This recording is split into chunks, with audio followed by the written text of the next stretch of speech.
کسی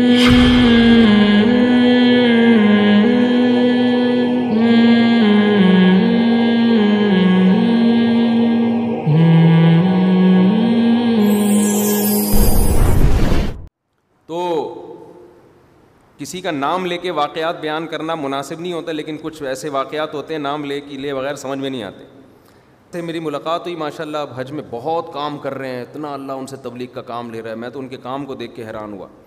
اب آج کل بیانات میں نا، میں نے بھی جتنے بیان سنے، ہو سکتا ہے یہ بات بھی ان تک پہنچ جائے، امیدیں ناراض نہیں ہوں گے.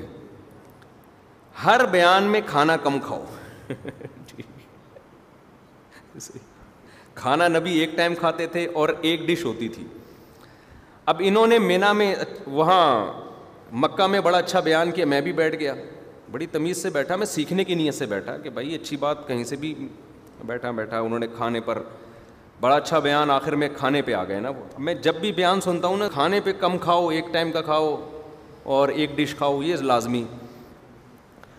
اب جب بیان میں کہا ایک ڈش، کھانے میں بوفے تھا. وہ سہیل بردر والوں کے تو بڑا، ان کا تو وی آئی پی قسم کا حساب کتاب ہے، 20 قسم کے کھانے اس میں. اتنا زور لگایا ایک ٹائم اور ایک ڈش اور سادہ. جیسے ہی بیان ختم ہوا، اعلان ہوا جو کھانا شروع ہوا ہے. میں نے کہا کھانے کے قابل چھوڑا کہاں ہے بھائی، ہمیں کھانے کے قابل چھوڑا کہاں ہے. وہ مجھے پھر ایک لطیفہ یاد آیا، میں نے سنایا نہیں وہاں پہ، کہ ایک آدمی، یہ کئی بار میں سنا چکا ہوں آپ لوگوں کو، وہاں سنانے کا تھا لیکن میں نے کہا زیادہ ہو جائے گی نا یار، اتنا کر دیا ہمیں کھانے کے قابل چھوڑا نہیں ہے. وہ مندی آگے رکھی ہوئی ہے، ادھر بکرے رکھے ہوئے ہیں، کیا ایک ٹائم ایک کیا کھائے اس میں سے آدمی یار. تو مجھے خیال ہوا میں یہ لطیفہ سناؤں، وہاں تو نہیں سنایا، اب یہاں سنا رہا ہوں. کہ ایک آدمی کے ہاں میت ہوئی، اس نے کہا کہ میں نہ تیجا کروں گا اور نہ 40واں، میں دیگیں لوگوں کو نہیں کھلاؤں گا، میرا باپ مر گیا میں لوگوں کو کھانے کھلاؤں، یار یہ کون سا اسلام ہے. لوگوں نے غیرت کے طعنے کیے کہ مر گیا مردود، نہ فاتحہ نہ درود، ابے ختم کروا، کھانے کھلا. اس کو یہ تھا بھی غریب بیچارہ کہ یار میرا ابا مر گیا، میرے پاس ویسے ہی کفالت سے محروم ہو گیا، میں دیگیں کھلاؤں یار. جب بہت طعنے ملے ہیں نا تو مجبور ہو گیا. عزت تو سب کو پیاری ہوتی ہے. اس نے پھر قورمے بنوائے نا، مرغے اس میں بوٹیاں ووٹیاں، لیگ پیس، کھانا لگ گیا دسترخوان پہ. اس کو تپا ہوا تھا یہ بہت زیادہ نا. اس نے کہا ان کو میں کھلاؤں گا لیکن تھوڑی سی طعنہ دوں گا کہ میرا بیڑا غرق کیا تم لوگوں نے. جیسے ہی لوگوں نے بوٹیاں اٹھائی ہیں نا، اس نے کہا اسٹاپ، 1 منٹ رکو، میری بات سنو. ہمارے حضرت بڑے مزے سے یہ واقعہ مزے لے کے بیان کیا کرتے تھے. لوگ دیکھ رہے ہیں نا، بول یار جلدی بتا کیا ہے. کہہ رہے دیکھو لوگوں، میرے باپ کا انتقال ہو گیا، میں بہت غم زدہ ہوں، مجھے بڑا تکلیف ہے. میرے دال میرے کا نوالا میرے حلق سے نہیں اتر رہا، اور تم میرے گھر میں مرغے کھانے آئے ہو، تمہیں شرم نہیں آتی؟ چلو بسم اللہ کرو. سمجھ آ رہی؟ بسم اللہ کھائیے نا. دوبارہ ریپیٹ کر کے بتاتا ہوں، پہلی دفعہ میں مزہ نہیں آتا. لوگوں، میرے والد مرحوم دنیا سے چلے گئے، میں بہت غم زدہ ہوں، میرے حلق میں دال کا نوالا نہیں اتر رہا، اور تم لوگ میرے گھر میں مرغے پھوڑنے کے لیے آ گئے ہو، تمہیں شرم نہیں آتی؟ چلو بسم اللہ کرو، کھائیے نا. لوگ نا یہاں سے نوالا واپس، تو نے کھانے کے قابل ہمیں چھوڑا کہاں ہے، تو نے چھوڑا کہاں میں کھانے کے قابل. وہ کہہ رہا کھائیے نا. کہہ رہے کہاں کیسے کھائیں اب. تو ہمارے حضرت فرمایا کرتے تھے یہ پرانے زمانے کے لوگ تھے، ان کو غیرت آ گئی. آج کا دور ہوتا نا، لوگ کہتے تو جو مرضی کر لے، تو ہمارے منہ میں ہاتھ ڈال کے اگر نوالا نکالے گا نا، ہاتھ چبا کے کھا جائیں گے اس کا. تو وہ مجھے یہ خیال ہوا کہ میں کہ حضرت آپ نے ہمیں کھانے کے قابل چھوڑا نہیں. ہر بیان میں کم کھاؤ. تو تھوڑی سی نا وہ برائی کے طور پہ میں نے کہا یار چلو اگر اس سے آپ کو اعتراض ہے تو آپ کام پازیٹیو کام دیکھو نا. ایک بندہ ہر سال حج کر رہا ہے اور اس میں اتنی تبلیغ کر رہا ہے، اتنا پیسہ خرچ کر رہا ہے، 4 4 5 5 بیانات ایک دن میں. تو اگر ایک کھانے والی بات پر آپ کو, مجھے بھی کچھ کچھ اعتراض ہو رہا تھا نا اس لیے, تو ایک کھانے والی بات اگر آپ کے سمجھ میں نہیں آ رہی تو اگنور کرو اس کو, بھی آپ کوئی اچھی تعویل کر لو اس کی, کم از کم یہ اس کی علامت تو ہے نا کہ دنیا پرستی نہیں ہے. کھانے کی ترغیب دینا تو بہرحال غلط ہے نا کہ کھاؤ کھاؤ کھاؤ, تو کھا رہی ہے دنیا. تو نیگیٹو دماغ میں سوچ ہوتی ہے نا, ہر آدمی کو کیا نظر آتا ہے الٹا. پازیٹیو سوچ ہوتی ہے, انسان پلس مائنس کرتا ہے. یار کام دیکھو, 2 4 اگر خامیاں کسی, اللہ میاں بھی قیامت کے دن, اللہ میاں نے 100% نمبر کامیابی کے لیے نہیں رکھے قیامت کے دن. اللہ میاں اگر کہتے ہیں نا جو 100% نیکیاں کرے گا گناہ ایک بھی نہیں ہوگا, تو پیغمبر کے علاوہ میرا خیال ہے کوئی بھی جنت میں نہیں جاتا. سارے الٹے لٹکے ہوئے ہوتے حساب دینے کے چکر میں. اللہ میاں نے بھی قیامت میں معیار یہ رکھا ہے کہ تولا جائے گا, نیکیوں اور برائیاں ترازو کے پلڑے میں رکھی جائیں گی. نیکیوں کا پلڑا جھک گیا جنت, برائیوں کا پلڑا جھک گیا جہنم. کیونکہ ہر برا آدمی کوئی نہ کوئی نیکی کرتا ہے. لوگ برے لوگوں کے بارے میں کہہ رہے ہیں دیکھو اس نے اتنا اچھا کام کیا, اتنا اچھا کام کیا. میں کہتا ہوں بھائی دیکھو اس کے وزن میں برائیاں زیادہ ہیں. اب اس کی تعریف, شریعت کا حکم یہ ہے کہ جو برا آدمی کھلے عام برائیاں کرتا ہے شریعت اس کی تعریف کی اجازت نہیں دیتی. تو 2 4 اچھے کام تو ہر آدمی کر لیتا ہے. ایک آدمی دہشت گرد ہے, اس نے ہزاروں انسانوں کو قتل کر دیا, ساری دنیا کو پتہ ہے یہ دہشت گرد ہے, قاتل ہے, ملک کا امن خراب کرتا ہے یہ, اور لوگوں کا دیوالیہ نکال دیا اس نے کرپشن کر کر کے. اب کہیں کسی کو آپ نے دیکھا کہ وہ حاجی کو پانی پلا رہا ہے, وہ نماز پڑھ رہا ہے, تو نماز کی تو تعریف کی جائے گی یہ کام اچھا کر رہا ہے, لیکن 2 4 نمازیں پڑھنے سے وہ بندہ اچھا نہیں ہو جاتا. بھائی کام اس نے 2 4 اچھائیاں تو شاید فرعون میں بھی ہوں گی. فرعون کی بیوی نے مشورہ دیا تھا کہ موسیٰ کو قتل نہ کرو, یہ ہماری آنکھوں کی ٹھنڈک بنے گا. فرعون نے کہا ٹھیک ہے قبول ہے. اچھا کام کیا نا فرعون نے, یہ کام فرعون نے برا کیا اچھا کیا, بھلے بیوی کے کہنے سے کیا نا, بیوی کے آگے وہ بھی ڈھیر ہو گیا. اتنا ظالم بادشاہ تھا, ہزاروں بچوں کو قتل کر کے ماؤں کی چھاتیوں سے چھینتے ہوئے ان کے رونا چیخنا دیکھ کے اس کو ترس نہیں آیا. بیگم نے ایک دفعہ کہا کہ اس کو قتل نہیں کرو, فرعون نے کہا ٹھیک ہے. پھر لوگوں نے کہا ہم مار دیں, اس نے کہا ایبسولوٹلی ناٹ. فرعون نے کہا اب نہیں مار سکتے, بیگم نے کہہ دیا.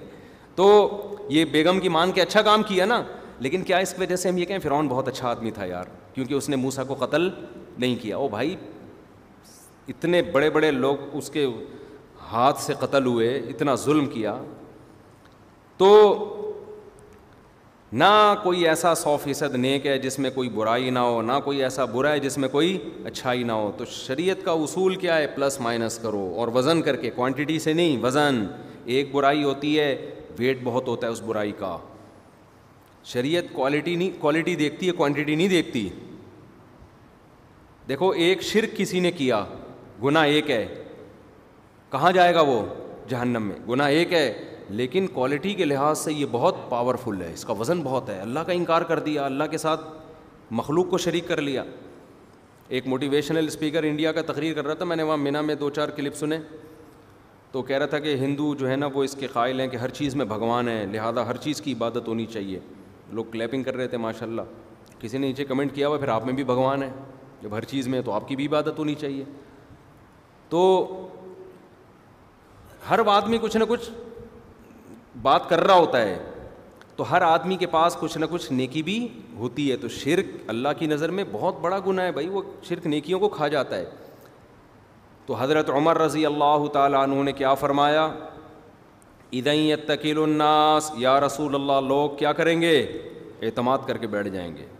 اور حدیث میں آتا ہے نبی صلی اللہ علیہ وسلم نے خواب سنایا کہ میں نے خواب میں دیکھا کہ ڈول, پورا خواب ابھی میرے ذہن میں نہیں ہے, نبی کو خواب آیا کہ حضرت ابوبکر نے ڈول نکالا, حضرت عمر نے بھی ڈول نکالا. تو آپ نے فرمایا میں نے اتنا طاقتور نہیں دیکھا جتنا عمر کو دیکھا میں نے ڈول کھینچ کے نکالا. یہ تعبیر تھی کہ عمر کا دور حکومت سب سے بہترین ہوگا اسلامی تاریخ میں, پاور بہت تھی, طاقت بہت تھی. تو جس نے صلح حدیبیہ میں نبی صلی اللہ علیہ وسلم نے جب صلح کی ہے, سارے صحابہ کو اشکال تھا,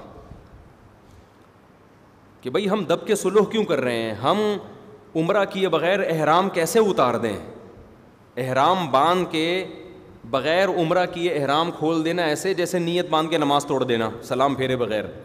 تو یہ تو بڑا ایک شریعت میں بھی جرم سمجھا جاتا ہے. تو یا رسول اللہ ہم کیسے کر دیں؟ حضرت ابوبکر نے فرمایا, حضرت ابوبکر نے کوئی اعتراض نہیں کیا کہ بھئی اللہ اس کے رسول ہم سے بہتر جانتے ہیں, جو حکم دے رہے ہیں ہم فالو کریں گے. حضرت عمر غضبناک ہو گئے, یا رسول اللہ کیا آپ اللہ کے رسول نہیں ہیں, کیا ہم دین برحق نہیں ہیں؟ اب جس نے طنز کرنا ہے حضرت عمر پہ وہ کہے گا دیکھو ابو بکر تو نبی کی مان رہے ہیں, عمر نہیں مان رہے. او بھائی یہ نام ماننے کی وجہ بھی دینی غیرت اور دینی حمیت ہے, اسلام سے محبت ہے. کیوں حضرت عمر یہ سمجھ رہے تھے کہ عین ممکن ہے یہ نبی کا اپنا اجتہاد ہو, یہ اللہ کا حکم. بھائی ایسا بھی تو ہوا ہے نا, نبی صلی اللہ علیہ وسلم نے خود ایک رائے دی ہے, اس میں وحی کی اس سے تائید نہیں ہوئی. تو آپ یہ سمجھ رہے تھے کہ یہ نبی کی اپنی ایک رائے ہے, تو وہ سمجھ رہے تھے آپ بشر کے طور پر ایک رائے دے رہے ہیں. تو بشر کے طور پر جب آپ صلی اللہ علیہ وسلم کوئی رائے دیں گے تو وہ صحیح بھی ہو سکتی ہے اور غلط بھی ہو سکتی ہے. ہاں غلط رائے پر اللہ نبی کو قائم رکھتے نہیں ہیں, اس پر علماء کا اجماع ہے کہ نبی اگر بشر ہونے کے ناطے کوئی رائے دیں اور وہ اللہ کے علم میں غلط ہو تو وحی کے ذریعے اس کی اصلاح ہوتی ہے, کیونکہ ہمیں حکم نبی کو فالو کرو ہے نا. تو اگر نبی کی رائے غلط نکلی تو ہم فالو کیوں کریں گے اس میں؟ تو اس لیے اللہ اس رائے پر نبی کو قائم نہیں رکھتے. تو حضرت عمر کا خیال یہ تھا کہ نبی جو کچھ کر رہے ہیں یہ آپ کی اپنی ذاتی رائے کر رہے ہیں, لیکن اس میں ہماری کمزوری دشمن کے سامنے ظاہر ہو رہی ہے. دشمن یہ سمجھے گا کہ ہم غلط ہیں, ہم نے کمپرومائز کر لیا ہے, ہم حق پر نہیں ہیں. یہ ساری باتیں دینی غیرت اور اپنی ذات کی بیس پہ نہیں تھیں, اپنا نقصان نہیں. ان کو کس کا نقصان نظر آ رہا تھا؟ اسلام کا. تو جس کو عمر سے محبت ہوگی وہ کہے گا بھائی حضرت عمر نے جو کچھ کیا اسلام کی اور نبی کی محبت میں کیا. اس کی مثال ایسے ہے جیسے آپ کے ابا بیمار ہیں, وہ علاج نہیں کر رہے, پرہیز نہیں کر رہے. ابا کہہ رہے ہیں مجھے شوگر, مجھے پتا ہے یہ 2 لڈو لے کر آ میرے لیے. اب 3 بچے ہیں, یہ مثال بڑی زبردست ہے جس سے بات سمجھ میں آئے گی. 3 بیٹے ہیں, ایک بیٹا وہ ہے جس نے باپ کی کبھی بھی نہیں مانی, ایک بیٹا وہ ہے جس نے 2 بیٹے وہ ہیں جنہوں نے باپ کے لیے ہمیشہ قربانیاں دی ہیں. جو نالائق بیٹا ہے وہ کہہ رہے ہیں میں نہیں کھلا, ابا کہہ رہے ہیں لڈو لے کر آ, وہ کہہ رہے ہیں میں نہیں کھلاؤں گا. 2 لائق ہیں, 2 جو لائق تھے ان میں ایک کو ابا نے کہا جا لڈو لے آ, وہ لے کر آ گیا. دوسرے کو کہا لے کر آ, وہ کہے گا نہیں لاؤں گا میں. مثال سمجھ میں آ رہی ہے؟ ابا ہیں شوگر کے پیشنٹ, ابا نے حکم دیا تینوں بیٹوں کو کہ جاؤ کیا لے کر آؤ میرے لیے؟ مٹھائی, اور میں آرڈر کر رہا ہوں لازمی لانی ہے. ایک کمبخت نالائق جس نے زندگی میں کبھی بھی باپ کی بات مانی نہیں تھی, وہ کہہ رہے میں نہیں لے کر آ رہا. بلکہ اور اچھی کرنے کے لیے 4 بیٹے فرض کر لو.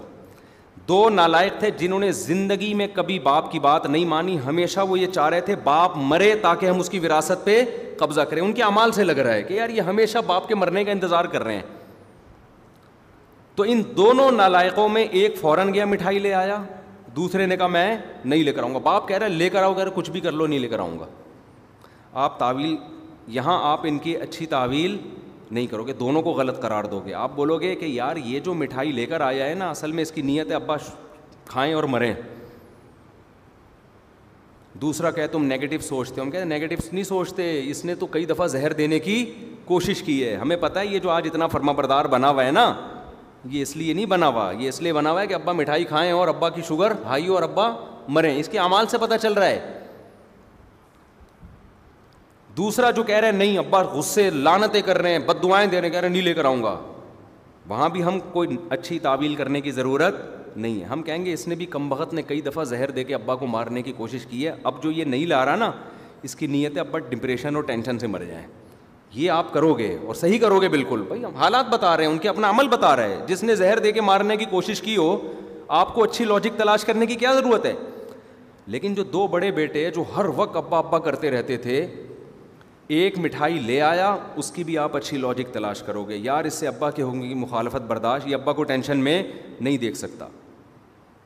یہ اس لیے اس نے اطاعت کا جذبہ اس میں بہت ہے. دوسرا کہے گا خام خواہ کی اطاعت ہے یار, کوئی اگر آپ پہ اعتراض کر رہا ہے خامخواہ کی اطاعت، شوگر کے مریض کو کون مٹھائی کھلاتا ہے؟ تو آپ کہو گے یار ہو سکتا ہے اس نے پہلے سے گولی بھی چھپا کے رکھی ہو کہ جیسی ہائی ہوگی فوراً کھلا دوں گا، اس کا اس کے پاس آلٹرنیٹ موجود ہو. کیونکہ آج تک اس نے ہمیشہ ابا کو بچانے کی کوشش دی، ابا کو 10 دفعہ خون دے چکا ہے، یہ ابا کی ٹینشن لیتا ہے، برین ہیمریج جس کو ہوا تھا ابا کی ٹینشن میں. تو یہ آدمی غلط، یہ مٹھائی کھلا کے بھی غلط نہیں ہے. دوسرا بھی اسی طرح فرما بردار ہے، ابا کے لیے کئی موقع پہ اس نے جان بچانے کی کوشش کی، اپنی جان دے کے کوشش کی جان بچاؤں میں، اپنی جان کو خطروں میں ڈالا. ابا اس کو کہہ رہے ہیں مٹھائی لائے، کہہ رہے ہیں کچھ بھی ہو جائے نہیں لے کر آؤں گا. یہاں آپ یہ نہیں کہیں گے ابا کو ٹینشن دے رہا ہے، یہاں کہیں گے بھائی ابا کی نہیں ماننا، کیوں؟ تاکہ ابا کو بچائے. اس کو ابا کی بات کی کوئی پرواہ نہیں. ابا کہہ رہے ہیں مٹھائی لا، کہہ رہے بھائی ابا آپ کچھ بھی کرو میں نہیں لے کر آؤں گا. برداشت کر رہا ہے، کیوں؟ اس کو پتہ ہے یار یہ شوگر کے پیشنٹ ہیں. جیسے مائیں بچوں کو مار مار کے کھلا رہی ہوتی ہیں نا، تو یہ محبت میں مار رہی ہوتی ہیں کہ کھا لے کسی طریقے سے.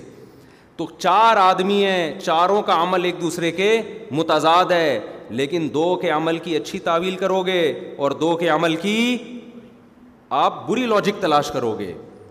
تو جتنے ائمہ محدثین بزرگان دین جن کی دین کے لیے قربانیاں ہیں، ان کی عبارتوں میں، ان کی کتابوں میں اگر آپ کو ایسی چیز نظر آئے جس کا غلط مفہوم نکلتا ہے، شریعت حکم دیتی ہے اس کی تعویل کر کے کون سا مفہوم مراد لو، اس کو صحیح لاجک تلاش کرو اس کی. کیوں؟ ان کا ماضی بتا رہا ہے کہ یہ اللہ کو ماننے والے تھے، ان کی اسلام کے لیے قربانیاں.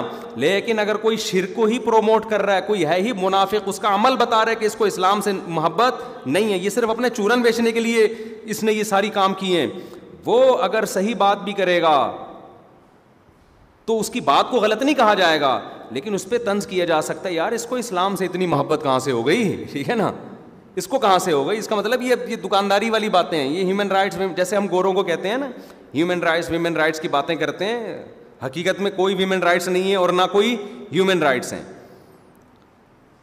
اور یہ قرآن سے بھی ثابت ہے، یہ جو میں بات کر رہا ہوں قرآن سے بھی ثابت